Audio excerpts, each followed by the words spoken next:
สวัสดีค่ะยินดีต้อนรับเข้าสู่ช่องโปจกสรัม Halo guys, selamat datang kembali di Pojok Seram. Hari ini gue akan menceritakan film Thailand yang berjudul Haunted Universities.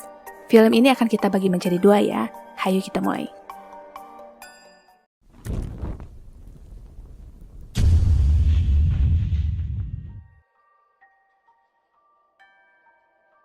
Sepasang kekasih ditawan dan dipaksa untuk menunjukkan di mana mereka menyembunyikan barang haram yang telah mereka curi.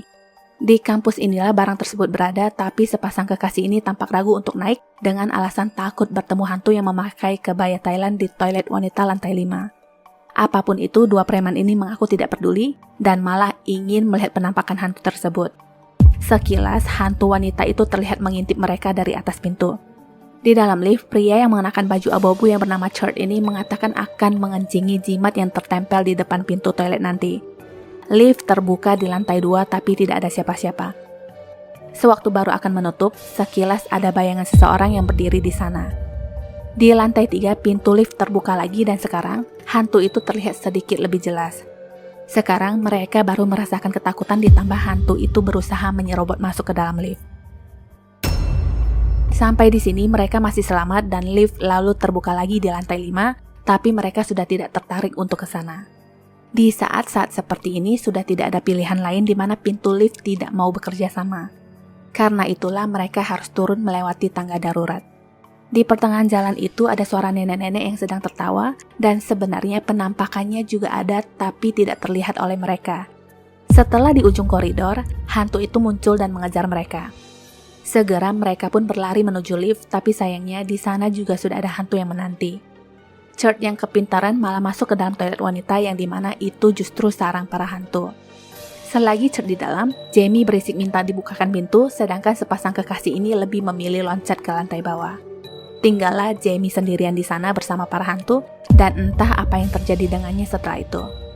Di dalam toilet, Chert diperlihatkan hantu yang seakan ingin menerkamnya, tapi dalam posisi tergantung. Kalau yang tadi tergantung, sekarang ada lagi hantu lainnya yang sudah ada di depan mata dengan memperagakan tarian tradisional Thailand. Momen seperti ini jangankan berniat untuk mengencingi jimat, Chert sudah ketakutan sambil ngompol di celana sambil minta ampun. Singkat cerita, akhirnya dia pun tewas. Seorang dokter gigi bernama Praset dipanggil untuk mencabut gigi dari seonggok mayat. Karena kondisi mayat yang sudah gosong dan susah diidentifikasi, maka dari itu mereka membutuhkan giginya. Baru saja mau mulai, para mayat tiba-tiba bangun dan berkata, "Apakah kau takut?" Ternyata yang tadi itu hanyalah mimpi buruk dari si bocah di dalam kelas. Setelah itu dosen memanggil Praset dan Jok agar menemuinya setelah kelas nanti terkait tugas mereka. Karena dosen yang waktu itu ada urusan mendadak di rumah sakit, mereka pun menyusulnya ke sana. Kebetulan satu petugas rumah sakit meminta izin untuk tidak bekerja malam ini karena dia akan melangsungkan pernikahan dan singkat cerita, merekalah yang akan menggantikan pria tersebut. Siapa sangka tugas pria tadi adalah penjaga mayat. Sebelum malam tiba, Praset masih berleha-leha di apartemen dan apesnya kalung yang dipakai sebagai jimat pelindung jatuh ke dalam pipa wastafel. Malamnya, Jok menelpon yang katanya akan telat ke rumah sakit karena dia akan bersenang-senang dengan pacarnya dulu di malam tahun baru. Sebelum menutup telepon, Jok juga mengatakan sesuatu untuk menakut-nakuti Praset. Detik demi detik Praset lalui, sampai sesuatu terjadi di mana cangkir kopinya bisa lenyap sendiri, yang ternyata ulah si anak kunyuk satu ini. Baru juga sampai, Jok menyuruh Praset untuk melakukan pemeriksaan mayat, sedangkan dia sendiri akan ke toilet sebentar. Di dalam kamar mayat, Praset kaget di mana dia melihat kaki mayat yang seakan bergerak. Tak hanya itu sekarang, mayat itu bisa bangun sendiri, dan lagi-lagi itu hanyalah si Jok yang menyamar. Teorinya sekarang adalah mayat hanyalah mayat dan tidak akan mempunyai energi untuk bergerak, sedangkan hantu itu lebih menakutkan karena menyimpan benci bahkan setelah mati. Setelah ngomong seperti itu, Jok berjalan pergi.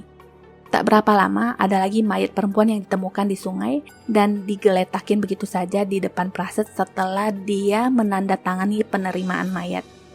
Walaupun Praset sendiri adalah mahasiswa kedokteran, tapi tetap saja dia adalah orang yang penakut. Segera dia memasukkan mayat tersebut seadanya ke dalam kamar mayat. Telepon berdering dari seorang kolonel yang meminta difotokan tato di bagian punggung mayat perempuan tadi untuk proses identifikasi. Mau nggak mau Praset kembali ke kamar mayat, tapi kalau dihitung-hitung, mayat yang ada di sana hilang satu. Satu sisi dia takut, tapi satu sisinya lagi dia tetap harus melewati semua ini. Satu persatu penutup mayat dibuka untuk menemukan mayat perempuan tadi. Rasa takut dan ledekan orang seakan membuat dia berhalusinasi. Lampu tiba-tiba konslet dan mayat perempuan itu sudah ada di sana lagi. Segera Praset mencari tato di punggungnya dan di belakang sana, Jok mulai iseng lagi dengan berpura-pura menjadi mayat. Nyaris saja Praset menusukkan jarum suntik ke mata Jok, tapi beruntung ketahan oleh mayat perempuan tadi. Bersambung, lanjut ke part 2 ya. Link ada di atas. Sampai jumpa.